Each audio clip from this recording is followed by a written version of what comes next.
Black and white. Black has very strong associations with aggression and dominance, while white has, once again, very strong associations with submission, peacefulness, and honesty. We are daytime animals. For most of us, darkness is danger time. So if you get together a group of men and give them all black outfits and give them big guns, they will be very intimidating, very dangerously looking people.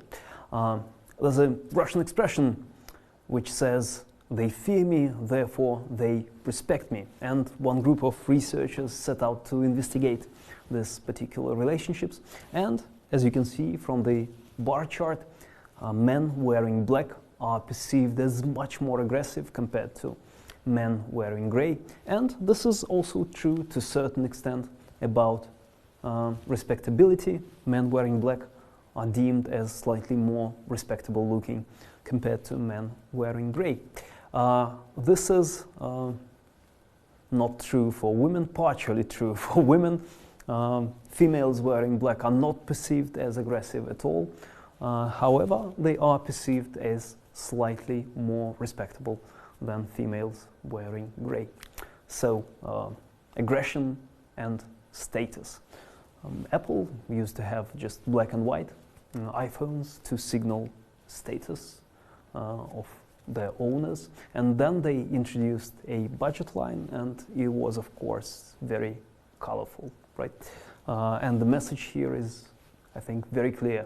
Black, silver, and gold is reserved for the high status phones, while those colors are for much cheaper models. And I think we've discussed this effect before. You need a lot of colors if you sell to children, and you don't need all that many color if you sell to adults. I don't think you will have any trouble understanding which restaurant is more pricey, even if you don't know what McDonald's or Japanese stands for. The restaurant on the right is obviously much more expensive. So, black and white. Black means aggression, dominance, danger. White means honesty, loyalty, peacefulness, honesty. And black and white together signal status and, to some extent, respect. So, can you have a black and white presentation without any colors, that is? And the answer is yes, if you are presenting to a high status audience, or if you perceive yourself as a high status individuals. In that case, yes, you probably can have black and white presentation. Red. The next color is red. Red is very close to black. This is the first abstract color to appear in language, and meanings of red are very close to meanings of black. Generally, it means danger and avoidance. For men, it would mean aggression and dominance. For females, it means fertility, and it is detrimental to complex cognitive tasks, and I will explain later on what that means. Red is very primitive. So, we know that red means stop, and this is a biological, not a psychological effect. There were experiments with macaque monkeys, and if you are a researcher wearing either green or blue t-shirt, the monkey wouldn't care. It will take a sliced piece of apple from you anyway.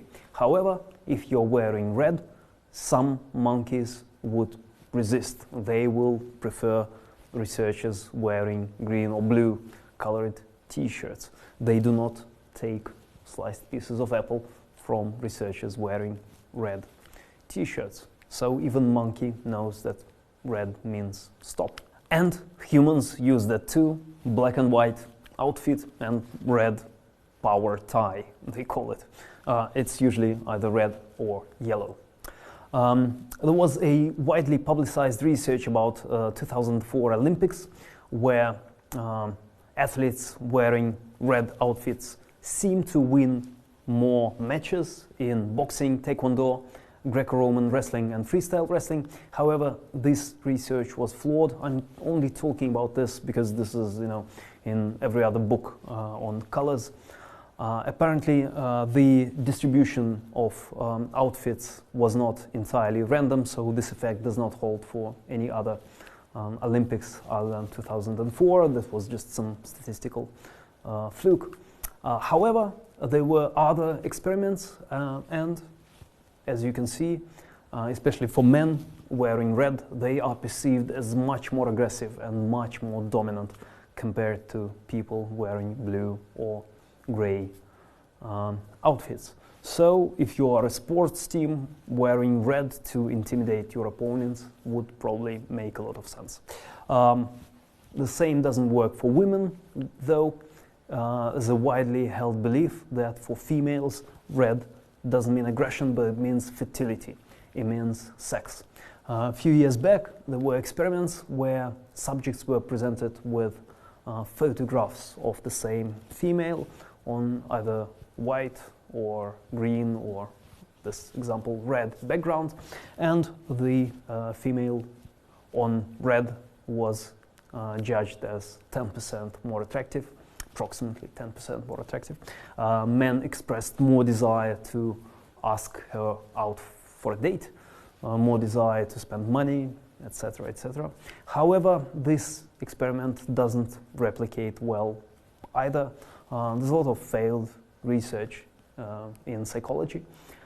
So at the moment it is believed that objectively the color red has no effect on sexual receptivity. So we do not know if that works for the audience, but we do know that this is what women are trying to say. Women's display of the color red depends on the attractiveness of an anticipated interaction partner, which means that if she goes on a date with a guy she is romantically interested in, she is more likely to wear red. So, to a certain extent, yes, red signals sex, even though this is probably a cultural, not a biological effect.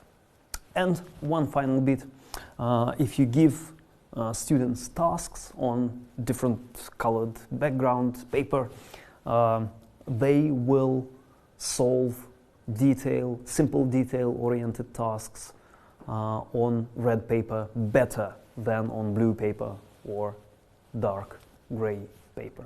However, for a difficult detail-oriented tasks or for creative tasks, blue prevails. Blue is much more complex, much more sophisticated.